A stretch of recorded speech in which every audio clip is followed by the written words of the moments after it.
Kesuksesanmu adalah pergaulanmu. Kalau kamu pengen prediksi 3-5 tahun ke depan kamu jadi apa, lihat 3 hal ini. Konsumsi otakmu, teman-teman terdekatmu, satu lagi, channel yang kamu subscribe. Bercanda. Oke, tapi serius, segimanapun kamu menjaga otakmu dari terkontaminasi, let's say kamu orangnya kalem, gak suka macem-macem, tapi kalau bergaulmu sama penjudi, suatu saat minimal, kamu tahu caranya berjudi. Kalau temanmu pencuri, suatu saat kalau kepepet, minimal muncul pikiran pengen nyopet, karena kamu tahu caranya nyuri. Wise man said, berteman dengan penjual parfum, bisa kecipratan wanginya. Berteman dengan pandai besi, bisa kena percikan apinya. Kalau enggak ya minimal baunya lah. Ini cuma analogi ya, yang punya profesi ini jangan baper dulu. Silahkan bergaul dengan siapa aja, tapi yang perlu kamu perhatiin adalah kualitas manusianya. Tahu Albert Einstein? Siapa coba teman dekatnya? Oppenheimer, bapak bom atom dunia. Yang suka dunia saham pasti tahu Warren Buffett. Siapa teman dekatnya? Ada yang bilang Charlie Munger, ada yang bilang Bill Gates. Either way, semuanya orang-orang tajir. Mau contoh yang lokal aja? Oke, Insinyur Soekarno, bapak proklamator kemerdekaan, yang orang se-Indonesia pasti kenal. Teman dekatnya siapa? Muhammad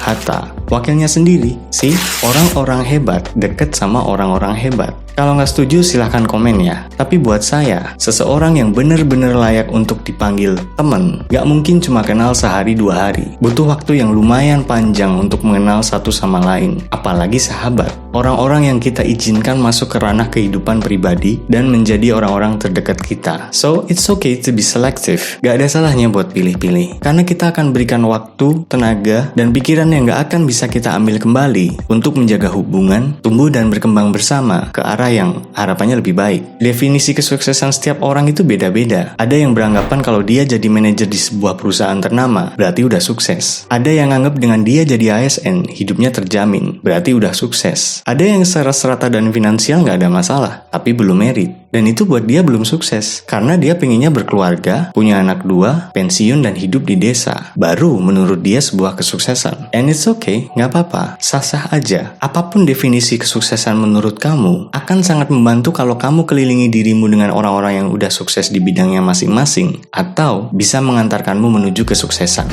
But, here is the thing, perjalanan sukses itu nggak mudah, dan mengelilingi dirimu dengan orang-orang yang tepat, itu nggak gampang. Nanti saya kasih tahu alasannya. Tapi yang jelas, kamu harus hati-hati, karena sepanjang jalan nanti, kamu pasti akan ketemu 5 tipikal orang-orang toksik ini dalam hidupmu. Orang-orang yang bisa ngalihin fokusmu, ngabisin waktumu dengan percuma, dan justru jauhin kamu dari tujuanmu. Tipe pertama, complainer, tukang komplain, suka ngeluh.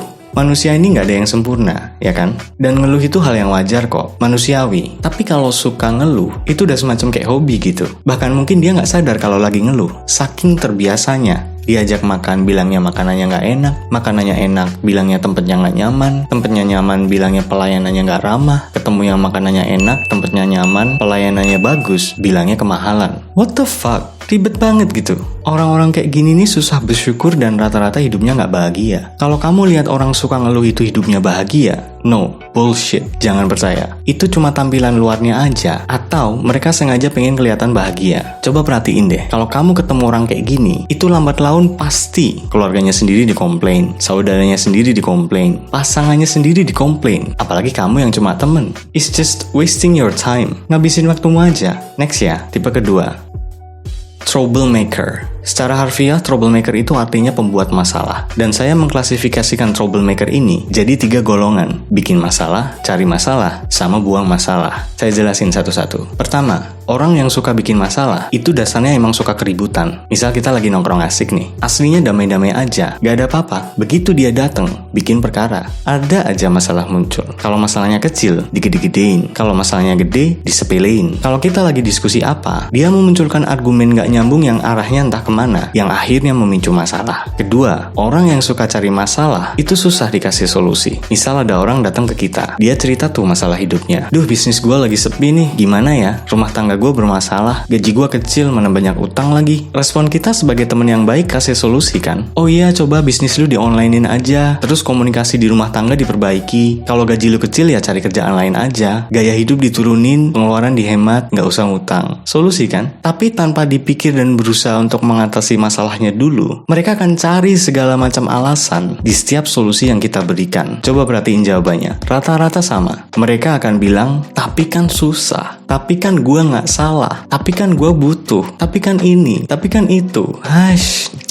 Orang kayak gini nih bobok forever aja lah. Hidup lagi susah, minta saran, dikasih solusi, malah cari masalah. Ketiga, nah ini bahaya nih. Orang yang suka buang masalah, itu either dia lari dari masalah atau mindahin masalah. Orang-orang semacam ini jarang nyelesain masalahnya secara tuntas. Kebanyakan malah kabur dari masalahnya. Atau parahnya, dia mindahin masalahnya ke kamu, biar kamu yang nyelesain. Contoh gampangnya kalau zaman sekarang nih, orang itu ambil pinjol pakai namamu, utangnya nggak dibayar, kamu yang ditagih. Ngeri nggak tuh? Mungkin kamu akan ketemu dengan para troublemaker ini dengan versi dan kemasan yang beda-beda. Tapi intinya, kehadiran dan keberadaan mereka itu penuh dengan masalah yang sebenarnya mereka bikin sendiri. Nggak worth it buat temenan sama model beginian. Oke, next ya. Tipe orang toksik selanjutnya.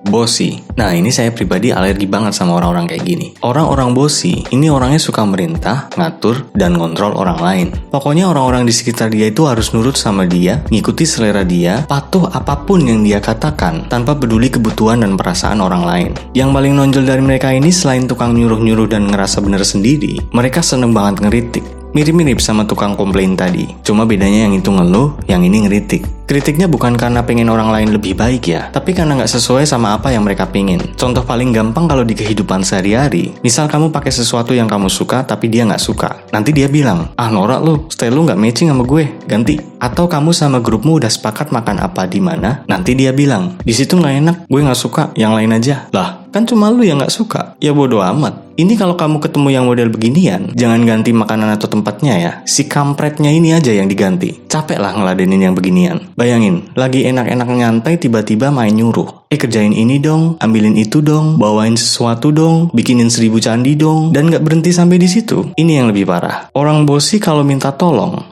itu kan berarti orang itu butuh bantuan kan. Harusnya dia yang lebih effort kan. Oh ini enggak. Orang bossy itu kalau minta tolong, itu kita yang harus nurutin syarat dan ketentuan dia. Paham nggak? Misal gini, lu bisa bantuin gua ngerjain ABC nggak? Besok weekend ya, minggu ini jadwal gue padet, lo aja datang ke rumah gue, soalnya gue capek.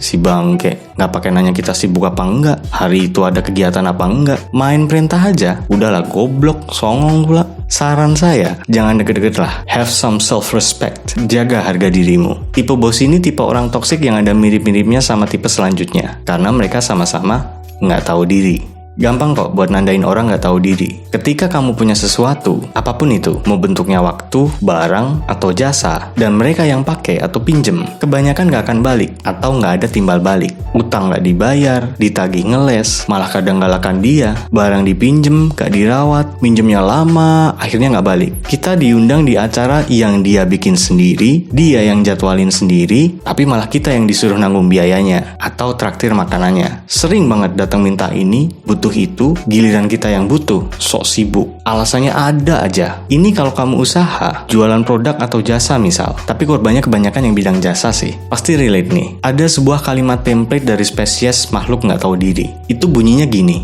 gratis kan ini, harga temen kan ini, halah sama temen ini, ya kan? Mintanya cepet, banyak, murah, gratis, sering. Bangkrut bos. Orang-orang model gini, boro-boro diajak usaha partneran. Kalau jadi temen pun cuma ngerepotin doang, gak bisa diajak mutualan. It's useless. Saran saya jauh-jauh lah. Oke ya, orang-orang toxic itu complainer, troublemaker, bossy, nggak tahu diri. Nah satu lagi nih, tipikal terakhir ini agak tricky. Kenapa? Karena biasanya mukanya 2, mungkin lebih malah. Bisa nembak nggak? Betul. Gossiper. Tukang gosip ini doyan banget ngomongin orang. Mungkin kalau buat sekedar ngingetin kita untuk waspada sama orang, karena ini dan itu yang emang udah terbukti merugikan, it's okay lah. Tapi kalau tiap ketemu ngomongin orang mulu, nggak ada topik obrolan yang bikin otak ini berkembang gitu, itu nggak ada manfaatnya tuh. Be aware, orang-orang yang segitu berapi-apinya cerita tentang kejelekan orang, nggak menutup kemungkinan bakal ngomongin kejelekanmu juga suatu saat nanti. Great minds discuss ideas, average minds discuss events, small minds discuss people. So, penting buat milih apa yang kita obrolin dan dengan siapa kita ngobrol. Terus kenapa di awal tadi saya bilang gak gampang mengelilingi dirimu dengan orang-orang yang tepat? Pertama, orang-orang yang tepat itu, kalau di konteks ini berarti kan yang berkualitas, berpikiran maju, yang bisa mendukungmu berkembang. Orang-orang semacam ini, itu juga pasti akan pilih-pilih. Jadi ketika ada orang yang menurutmu, wah orang ini pikirannya maju banget, tapi kok susah diajak bergaul, itu bukan berarti mereka diskriminatif, sok sibuk, atau nggak asik. Bisa jadi mereka menilai kalau lingkungan pergaulan sekitarnya itu toksik, makanya pilih jaga jarak. So, kalau kamu pengen punya circle berkualitas, dan deket sama orang-orang yang berpikiran maju, kamu juga harus tunjukin kalau kamu punya value. Tunjukin kalau kamu bukan tukang komplain, bukan pembuat onar, nggak bosi, tahu diri, dan bukan tukang gosip. Otherwise, kamu yang akan dianggap ngabisin waktu mereka, dan dicap orang yang toksik. Itu yang pertama ya. Terus yang kedua, kenapa nggak gampang? Karena selektif itu berarti harus pilih-pilih kan? Ibarat mau beli buah, itu yang jelek-jelek disingkirin, yang baik disendiriin. Nanti milih yang terbaik dari yang paling baik. Sama konsepnya, ketika kita pengen sukses, dapet circle berkualitas, ya yang toksik-toksik ini disingkirin. Masalahnya, disadari atau enggak, orang-orang toksik ini bisa aja udah jadi orang-orang yang deket sama kita. Bahkan orang-orang terdekat di kehidupan kita. Bisa orang tuamu, saudaramu, sahabatmu, bahkan pasanganmu sendiri. Terus gimana? Apa harus disingkirin juga? Ya iyalah, singkirin, buang aja. Buat apa?